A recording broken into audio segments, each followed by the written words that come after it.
दोस्तों आज का ब्लॉग शुरू करने से पहले सबसे पहले मैं आप सभी को थैंक्स बोलना चाहता हूं, क्योंकि आज मेरी साइकिल जर्नी के पूरे हो गए हैं 100 दिन। और आज की मेरी साइकिल जर्नी बहुत ही कमाल की होने वाली है, क्योंकि ये देखिए, ये है घृणेश्वर मंदिर यानी ज्योतिर्लिंग, जिसका मैंने कल आपको ब्लॉग दिखाया था। और अब हम जो आज का ब्लॉग बनाने वाले हैं उसके लिए हमें चलना होगा मुश्किल से 900 मीटर, यानी 1 किलोमीटर से भी कम चलकर हम पहुंचेंगे एलोरा केव्स।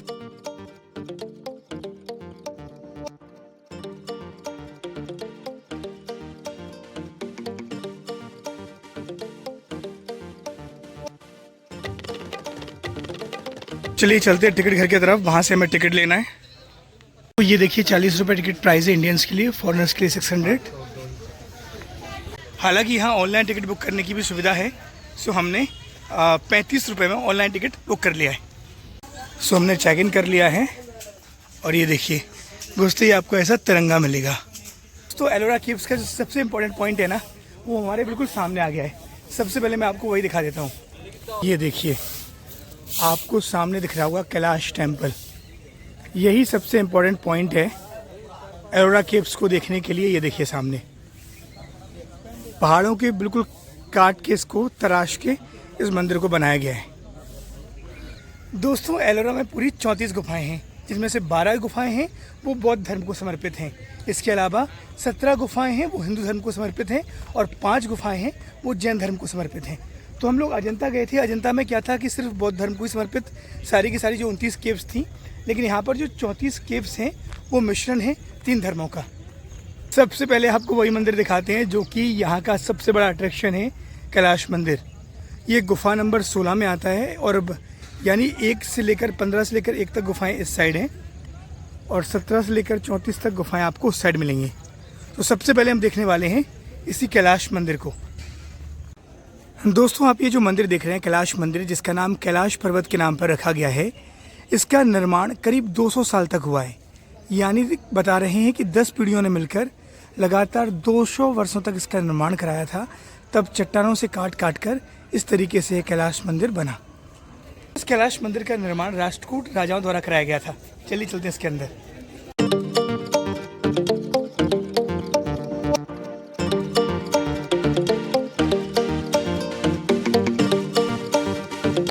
दोस्तों ऐसा निर्माण पूरी दुनिया में कहीं नहीं हुआ। देखिए मैं देखकर ही आश्चर्यचकित हो गया हूँ एकदम से।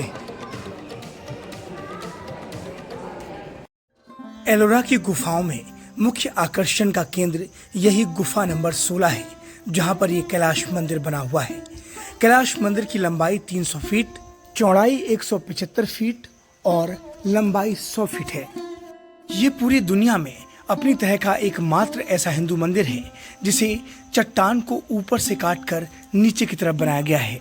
राष्ट्रकूट राजवंशों के अभिलेखों के मुताबिक कैलाश मंदिर के निर्माण की शुरुआत राजा कृष्ण प्रथम ने की थी।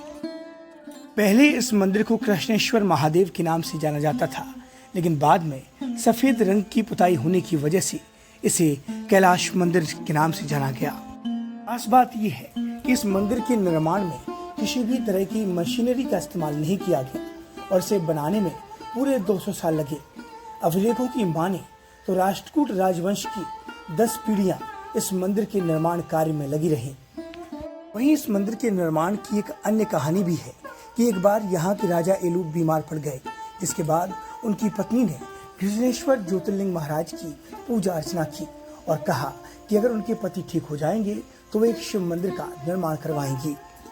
इतना ही नहीं, रानी ने यह भी कहा कि जब तक वो मंदिर का निर्माण करने के बाद उसका शिखर नहीं देख लेंगी, तब तक वो अन्न का एक दाना भी ग्रहण नहीं करेंगी। इसीलिए जब राजा ठीक हो गए और रानी की प्रतिज्ञा की बारी आई, तो राजा ने शिखर के लिए मंदिर का निर्माण ऊपर से नीचे की तरफ करवाया। दोस्तों ऐसा मंदिर मैंने अभी तक नहीं देखा आज तक। और बता दें कि दुनिया का एकमात्र ऐसा मंदिर है जिसे इस तरीके से तराश तराश कर बनाया गया है। यानी जो उसकी डिजाइनिंग है, पहले डायग्राम बनाया गया होगा, उसके बाद जो पर्वत को है वो ऊपर से नीचे की तरफ काटा गया है और बाहर से अंदर की तरफ काटा गया है और काट काट के इसे वहाँ तक लाया गया है। और ये है इस मंदिर का लास्ट पॉइंट। और ऊपर आपको पहाड़ी नज़र आ रही होगी। और ऐसे छोटे छोटे मंदिर भी बनाए गए कई सारे, जो कि कैलाश मंदिर की जो 2nd फ्लोर है उस पे बने हुए हैं।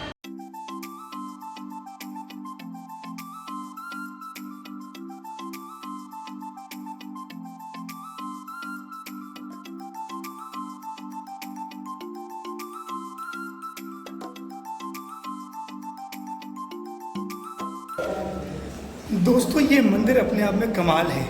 इतिहास का, सांस्कृतिक का ऐसा बेजोड़ नमूना मैंने आज तक नहीं देखा। जहाँ तक आपकी नज़र जाएगी, ये देखिए, ये पूरा कैलाश मंदिर है और जिस तरीके से इसे डिज़ाइन किया गया है, जिस तरीके से इसे बनाया गया है, कहते हैं कि 10 पीढ़ियों ने, जो राष्ट्रकूट राजा थे उनकी 10 पीढ़ियाँ इस पूरे मंदिर के निर्माण में लगी और इसे बनाने में पूरे 200 सालों का वक्त लगा था।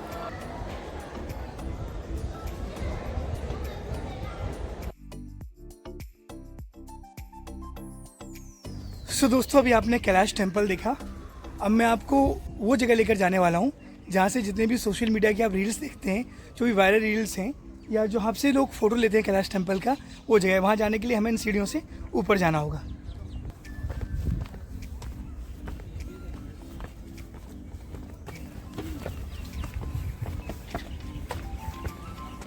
मिलता जुलता ही होता।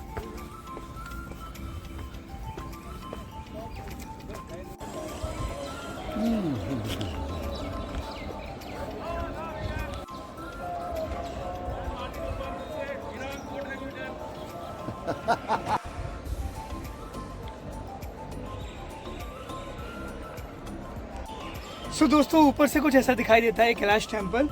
और देखिए, आपको ये पूरे लाइंस बने दिखाई दे रहे होंगे। और दोस्तों, इस कैलाश टेम्पल के बारे में मैं आपको 1-2 चीज़ें और बता दूं। अगर आप इसे ऊपर से देखेंगे तो ये पूरा रथ के स्टाइल में बनाया गया है, यानी पहले उसकी पूरी डिज़ाइनिंग की गई और फिर ये देखिए, ऊपर से रथ के तरीके से नीचे जाते जाते ऊपर वो बनाए गए हैं। और नीचे इसके चारों साइड हाथी वगैरह बनाए गए हैं, जो कि इस रथ के पहिए के समान है। और दोस्तों, ये वाटरफॉल देखकर आप समझ जाएंगे कि मैं आपको क्यों कह रहा था कि यहाँ पे आपको मानसून के सीजन में घूमना चाहिए। क्योंकि देखिए, इस तरीके से ये पूरे जो है वो झरना चलता है। झरना स्लो है, लेकिन जब बारिश हो जाएगी तो ये झरना बहुत तेज जाता है नीचे तक। और दोस्तों, ये है केव नंबर 13, जो कि देखने में काफ़ी ज़्यादा खूबसूरत लग रही है। ये बिल्कुल पहाड़ को तराश के अंदर पूरा हॉल सा बना दिया गया है। ये देखिए आप, वाह, यानी इसके अंदर कोई मूर्ति वगैरह तो नहीं है, लेकिन ये देखिए पूरा ये चट्टान को, ये पहाड़ को तराश के, जैसा कि मैंने आपको अजंता में भी दिखाया था। सो दोस्तों, यही चीज़ हमने अजंता में भी देखी थी कि कैसे पहाड़ को प्लेन तरीके से काट दिया गया था। देखने में एकदम छत लग रही है और पूरे तरीके से हॉल बनाया गया है। और ये देखिए इसका ये खूबसूरत सा गेट। और दोस्तों, बताया जा रहा है कि इन गुफाओं को 600 ईस्वी से लेकर 1000 ईस्वी के बीच में बनाया गया था। और ये देखिए, ऐसी खूबसूरत गुफा नंबर 12 हमें सामने नज़र आ रही है। देखिए 1, 2 एंड 3, ये 3rd स्टोरी पूरी बिल्डिंग है। और अब यहाँ से जितनी भी गुफाएं हैं वो समर्पित हैं बौद्ध धर्म को लेकर। और ये देखिए दोस्तों, जैसा कि मैंने आपको बताया था कि ये मिश्रण है। यहाँ पर आपको जैन धर्म, हिंदू धर्म और बौद्ध धर्म की प्रतिमाएं मिलेंगी। तो ये जो 12 केव्स हैं वो समर्पित हैं बौद्ध धर्म के लिए। और उन्हीं में से एक गुफा में हम इस वक्त मौजूद हैं। ये देखिए, आपको बौद्ध धर्म को मानने वाले लोग दिख रहे होंगे जो कि यहाँ पर आए हैं।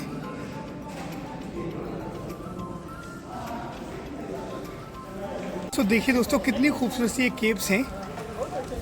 3 मंजिल 3rd फ्लोर पर तक ये बनाई गई हैं। और दोस्तों, ये है केव नंबर 11 और देखिए हमें वहाँ तक जाना है, केव नंबर 1 तक। और ये जो ज़्यादातर केव्स हैं वो समर्पित हैं बौद्ध धर्म के लिए, यानी बौद्ध धर्म के लोगों के लिए ये काफ़ी ज़्यादा इम्पोर्टेंट है।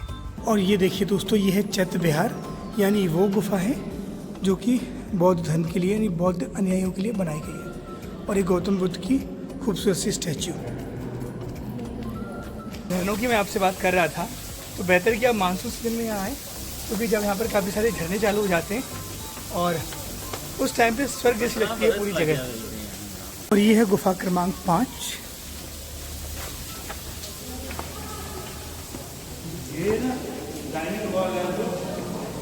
और ऐसा माना जाता है कि ये जो आप देख रहे हैं, ये पूरा जो यहाँ के लोग हैं, मतलब जो बौद्ध भिक्षु थे, उनके रहने के लिए इस्तेमाल किया जाता था। मूर्तियाँ भी बनी हैं और इसके अंदर भी ऐसे अंदर कक्ष बने हैं जो कि हमने अजंता की गुफाओं में देखे थे। उसमें से चलिए एक आध रूम मैं आपको दिखा देता हूँ। ये देखिए वो कक्ष है जहाँ पे लोग मेडिटेट करते थे, ध्यान लगाते थे, सेम उसी तरीके से। आप ये मेरे पीछे जो देख रहे हैं ये केव नंबर 1 और यहाँ से शुरू होती है केव नंबर 34 सीधे जाती है और यहाँ से तो हमें केवल 10-12 केव्स ही दिखाई दे रही हैं और जो आप पहाड़ के उस पार जाते हैं तो बाकी केव्स आपको नज़र आती हैं। ये अब हम पहुँच गए केव नंबर 1 पे। ये देखिए ये केव नंबर 1। ये इसके अंदर जो आप ये रूम देख रहे हैं ये सब इनके मेडिटेशन करने के लिए थे, जो कि हमने अजंता में भी देखे थे, यहाँ भी हमने देख लिए। और ये पूरा उनका हॉल है जहाँ पे लोग गेट टुगेदर करते होंगे। और दोस्तों जितनी भी ये जो 34 गुफाएं, इनकी जो सबसे खास बात है वो ये है कि हर एक गुफा के अंदर पानी का सोर्स है। यानी जैसे जो भी यहाँ पे जो बौद्ध धर्म के लोग हों, जैन धर्म के लोग हों या फिर जो ब्राह्मण गुफाएं जिन्हें कहते हैं, सनातनी हों, उनके रहने की कोई दिक्कत ना हो, वो यहाँ पे आराम से पूजा कर सके, प्रेयर कर सके। तो ये इसे खास बनाता है।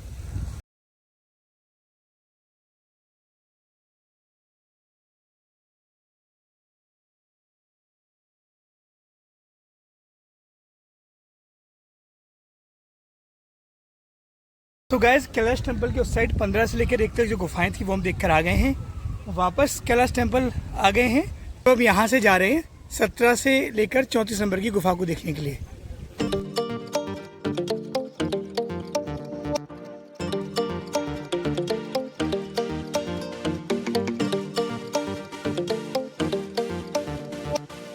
केव नंबर 17 के अंदर इस साइड और केव नंबर 17 कुछ ऐसी है।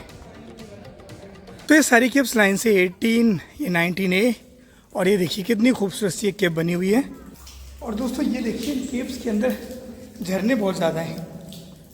सो पहले जब भी ये केव्स बनाए गए होंगे, जो इनको तराशा गया होगा, तो इस तरीके से सोर्स रखा गया कि पानी लगातार नीचे केव्स में आता रहे, तो यहाँ पे जो लोग हैं वो आसानी से रह सकें।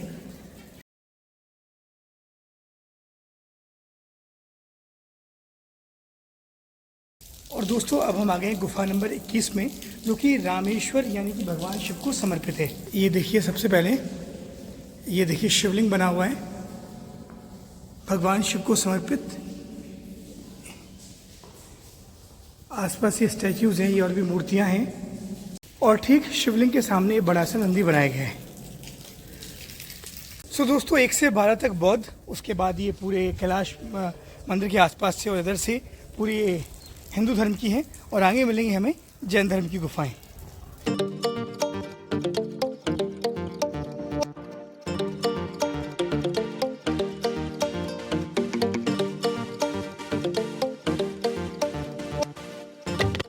सो दोस्तों हम गुफा नंबर 27 पर आ गए और देखिए रेन हार्वेस्टिंग का यानी वाटर हार्वेस्टिंग का कितना बढ़िया सिस्टम पुराने लोगों ने लगा रखा था। ये देखिए इस तरीके से यहाँ पे खुदाई की गई थी कि जो बारिश का पानी है वो जमा हो जाए। और देखिए बीच बीच में ऐसे तालाब बनाए गए थे। लोगों को पता था कि जब बारिश होगी और झरना गिरेगा तो इस तरीके से जो पानी का है वो संग्रह यहाँ पे हो जाएगा, जिससे लोग यहाँ रहने वाले लोग इस्तेमाल कर सकेंगे।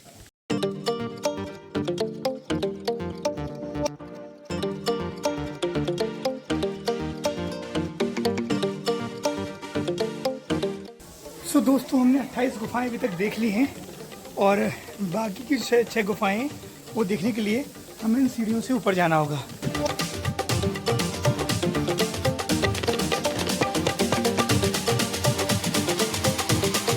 ये देखिए आप कितना नेचुरल झरना झर रहा है। देखिए ये है छोटा कैलाश टेम्पल। ये देखना बहुत जरूरी है, गुफा नंबर 30 में है और इसके बाद से फिर शुरू होते हैं जैन टेम्पल्स।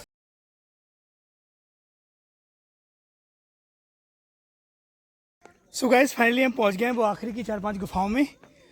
सो ये गुफा नंबर 30, ये 31 और हम अंदर चलने वाले हैं गुफा नंबर 32 के।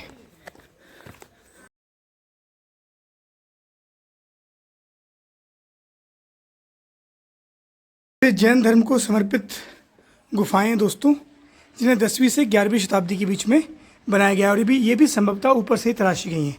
तो रही केव नंबर 33 और ये गुफा नंबर 34।